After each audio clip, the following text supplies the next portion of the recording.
Oh, say, can you see by the dawn's early light what so proudly we hailed at the twilight's last gleaming, whose broad stripes and bright stars through the perilous fight o'er the ramparts we watched were so gallantly streaming, and the rockets threatened the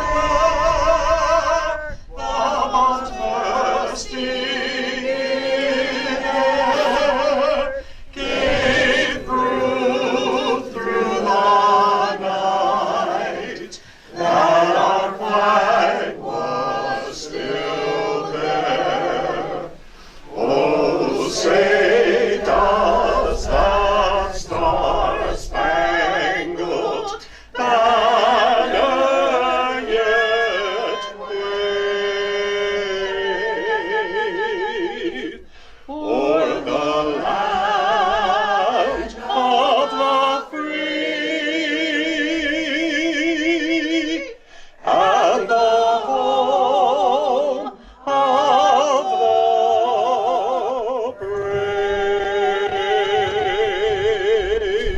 You know, as many of you know, I'm a former history teacher, and I would ask the kids, what Memorial Day stands for. And the hands would go up to honor our veterans. And I'd say, well, that's Veterans Day. Well, everybody in the armed forces, well, that's Armed Forces Day. And I would make it clear, it's to honor those that died in the service of our country. That's what this day is all about. It started out as Decoration Day after the Civil War, and of course, other people have different views of Memorial Day. Some think, well, it's the day, the official opening of the summertime. And others, of course, the fashionistas, when you can start wearing white pants. It's funny how things degenerated, isn't it? I want to share something with you, if I may, before we get started. That touched me greatly. This is from Bedford, Virginia. Marguerite Cottrell remembers the summer day 75 years ago when a telegram was delivered to her family farm. Her mother read it, sat down, and wept.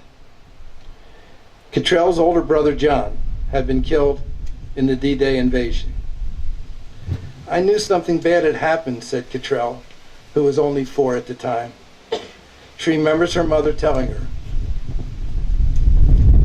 well, little Jack is going to heaven. I don't know what we're going to do. All over the little town of Bedford, Virginia, similar telegrams were delivered with the same open expression. Deep regret that a loved one was killed. 20 men from Bedford were killed on D-Day, June 6, 1944. I can't even imagine the operator that was getting the telegram messages, one after another. The decisive World War II invasion took a horrific toll on Bedford, a town of 4,000. Its D-Day losses were among the steepest proportionally of any community in America. The dead were country boys who came of age during the Depression and joined before the war for extra income and uniforms that local girls thought looked sharp. Frank Draper and Elmire Wright were local baseball standouts.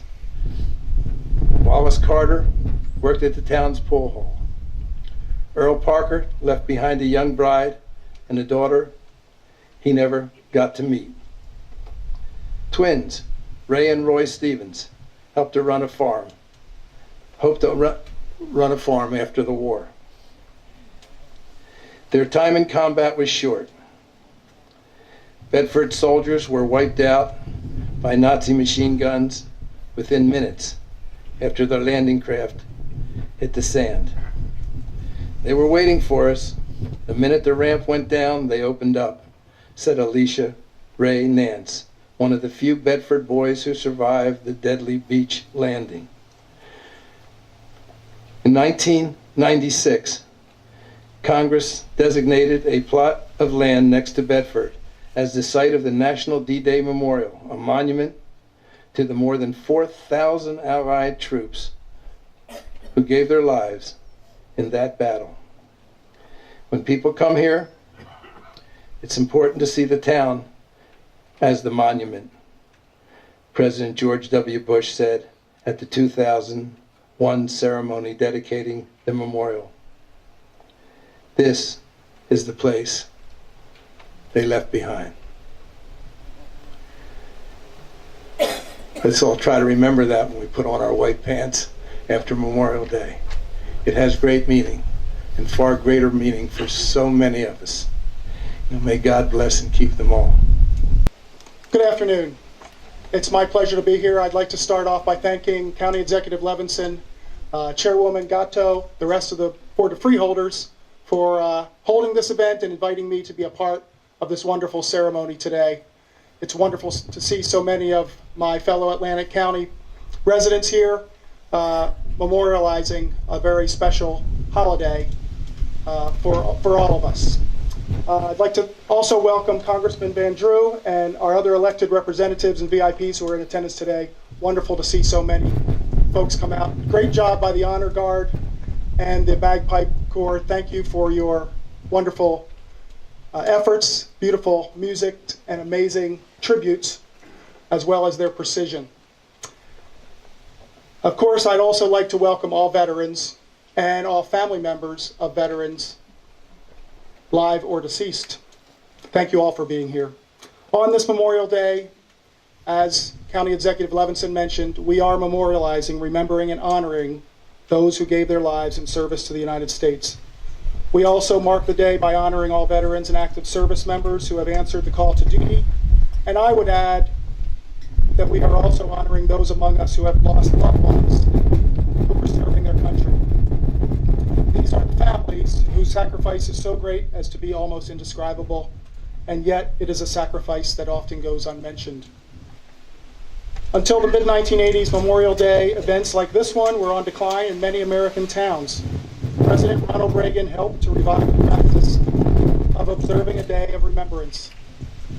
In 1986, he gave a speech at Arlington National Cemetery on Memorial Day in which he said, "Today is the day we put aside to remember fallen heroes and to pray that no heroes will ever have to die for us again.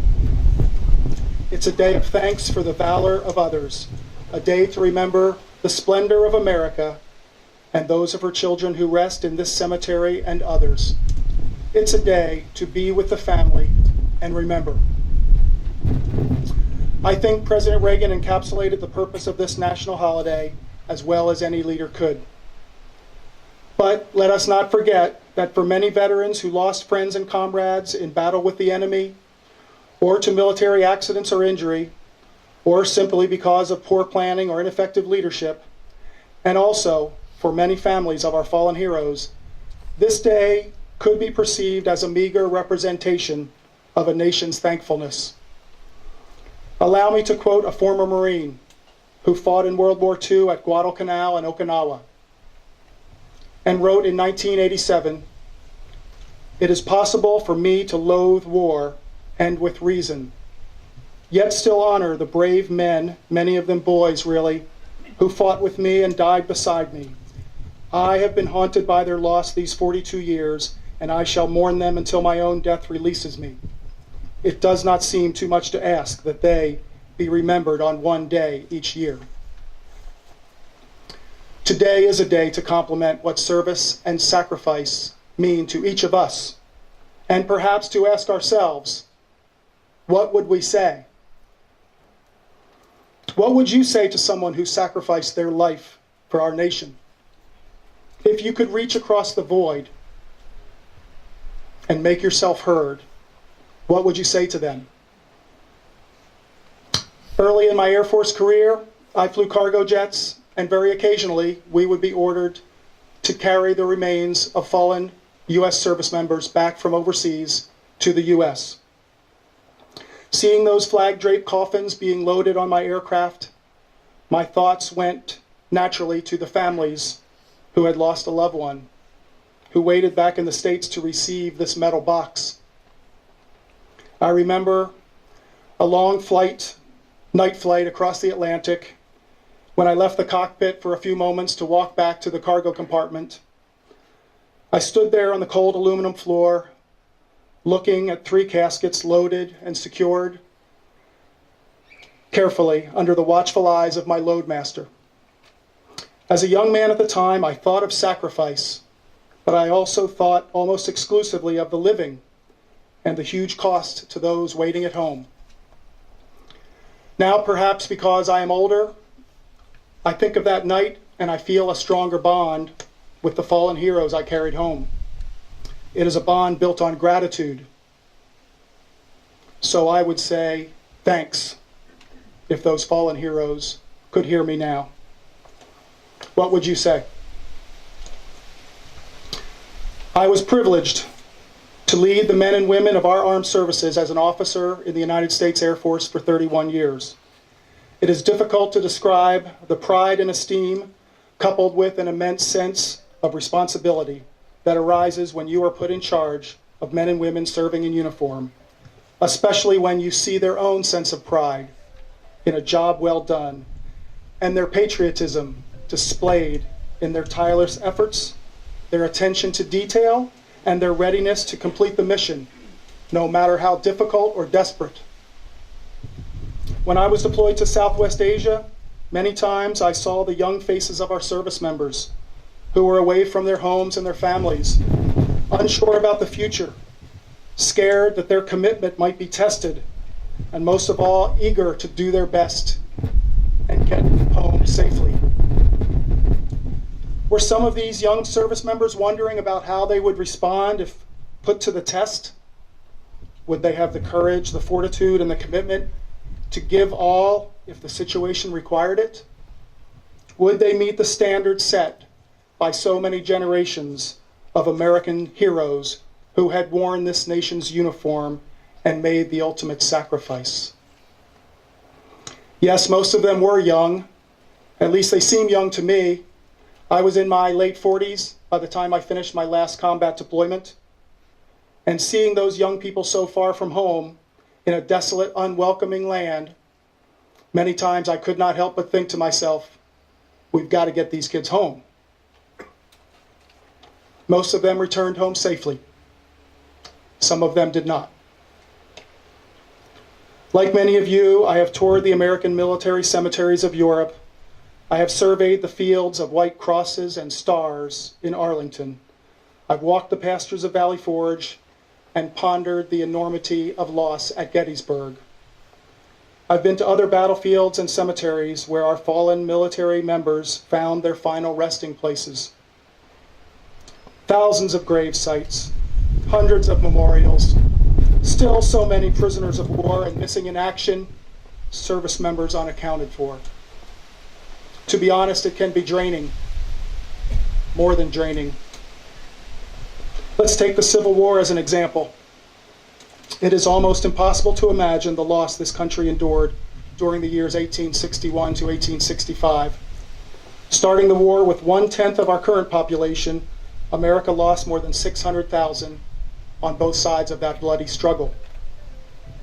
Some newer estimates of the losses in that war now put the total number closer to 750,000. I had to ask myself, how would we cope with losing 1 of every 15 adult American men in our society in a 4-year period? And yet they did. If I had a long list of names of servicemen and servicewomen who gave their lives in defense of our nation, a list of those 1.3 million people that the Reverend mentioned, I know that list would be incomplete. It would have inaccuracies, inconsistencies, and purposeful or mistaken omissions. Our historians are still unsure about how many died in our own Civil War. It might then be impossible to recognize and thank every fallen hero. But please allow me a few moments to mention just a few. Senior Airman Jeremy A. Taylor died 1996, Khobar Towers, Saudi Arabia. He died at the age of 23 and is buried in Winfield, Kansas. Staff Sergeant Dan Yeomans, United States Marine Corps, died 1968, Quang Tri, Vietnam. He saved several members of his platoon when he ran back to the bunker to warn them to stay inside during a mortar attack rather than taking cover for himself. First Lieutenant Scott C. McDowell died in 1863 at Gettysburg. His unit, the 62nd Pennsylvania Infantry, took fire as they took up a position in the southern portion of Trossel's Woods. McDowell was an immigrant from Ireland whose family settled in Pittsburgh. Major Marie Therese Rossi, 1991, Saudi Arabia. Major Rossi died at the age of 32 when the Chinook helicopter she was piloting crashed near her base in northern Saudi Arabia. Major Rossi is buried in Arlington Cemetery, where her simple epitaph reads, "First female combat commander to fly into battle." Seaman Second Class Theodore M. Sninzak, 1942, Solomon Islands. His ship, the USS Juno, was sunk by Japanese submarines at the Battle of Guadalcanal. In total, 687 men, including the 5 Sullivan brothers, were killed in action as a result of this sinking. Petty Officer Third Class Nathan Brukenthal, 2004, Iraq. This Coast Guardsman from Long Island was deployed to Iraq to help patrol the waters around Basra on the Persian Gulf. His inflatable patrol boat team spotted a terrorist boat attempting to ram a large oil terminal. As they intercepted the rogue boat, the suicide bomber on board detonated his explosive cargo, killing Brukenthal, as well as Navy Petty Officer First Class Michael Pernicelli and Navy Petty Officer Second Class Christopher E. Watts, who were also on board the patrol boat. Sergeant First Class Clifford E. Beatty, 2011, Iraq. Enemy forces attacked his unit in Baghdad with an improvised explosive device. He was 37. He hailed from Medical Lake, Washington. Lieutenant William F. Stein, 1943. His B-24 was shot down over Austria. Stein was one of 28,000 casualties among 8th Air Force in the European theater during World War II. He was a Brown University graduate from Naugatuck, Connecticut. Second Lieutenant Thomas C. Street, 1945, over the Adriatic Sea. A New Jersey native who was one of the famed Tuskegee Airmen, he graduated from flight training in Alabama in August 1944, went directly to the European theater where he flew P-38 fighters that protected bombers attacking Axis targets. He was shot down 4 months after arriving in theater. His remains were never recovered.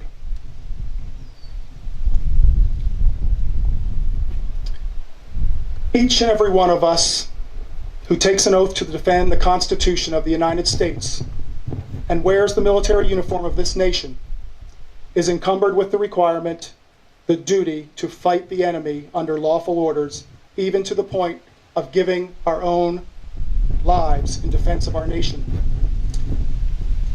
That is a heavy burden, too heavy for some to bear. And so, since Vietnam, our nation has transitioned quite successfully, in my opinion, to an all-volunteer force. This is no small feat for a free nation of 330 million. Throughout our history, whether volunteer or draftee, officer or enlisted, male or female, active or reserve, without regard to the labels we might later attach to them, so many were asked to give their lives for our nation, for our freedom. How do we honor their sacrifices? How, as a community, we gather at events like this, and we honor the flag, and we set aside time over this Memorial Day weekend to contemplate the gifts given to us. As individuals, we can choose to serve others, following their example of service and sacrifice for the betterment of our community. This is a way to honor the legacy of those we have lost. Today is a day for reflection, and being here today allows us all to think quietly about death and sorrow, about the great potential of a young life squandered, the hope for a better tomorrow, and the faith of those brave souls who rest here at this cemetery and its cemeteries around this country and overseas. If it suits you, I ask you to pray for the departed, many of whom are forgotten. Maybe a prayer as well for the families of these special people, the amazing Americans who sent their son or daughter off to do great things in the world, and some of them never came back. Perhaps a prayer of thanks and goodwill for those who continue the fight today, who greet each day with a special knowledge it is their place to give all when needed. And today is a day to ask ourselves, what do we say to these heroes?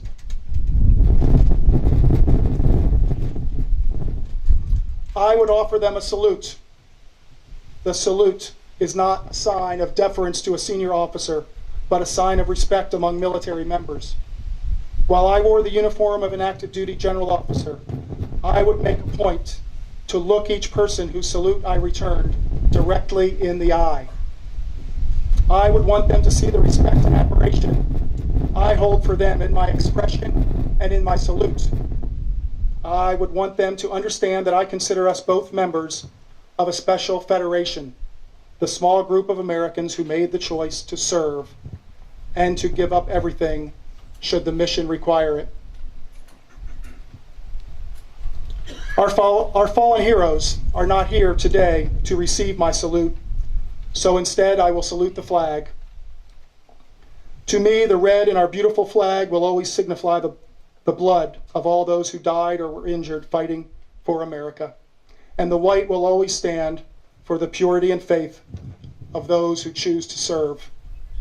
Today I salute the flag, and I salute the service members past, present, and future who made the choice to sacrifice for us all.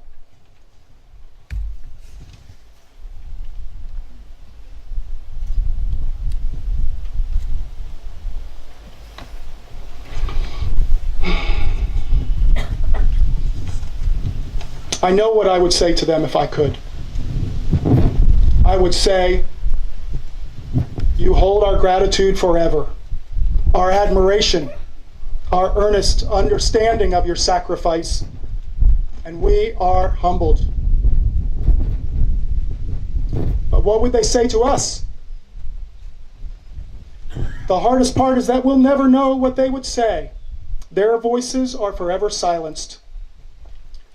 But I have an idea what they might say. I wouldn't be surprised if they asked for something in return for their sacrifice. They might ask for something more than a ceremony once a year. They might say to us, live in freedom and savor the sweet scent of liberty. Love each other and make every day count. Take care of your neighbors and be kind to strangers. Fight for what you know to be right. Enjoy the communion of your fellow Americans, because each and every one of you is a beneficiary. You are each an heir to the legacy of sacrifice and service that our lives represent. Each and every one of you holds a responsibility to make your community better, to make your nation stronger, together. Thank you all for being here today. Thank you for listening, and God bless America.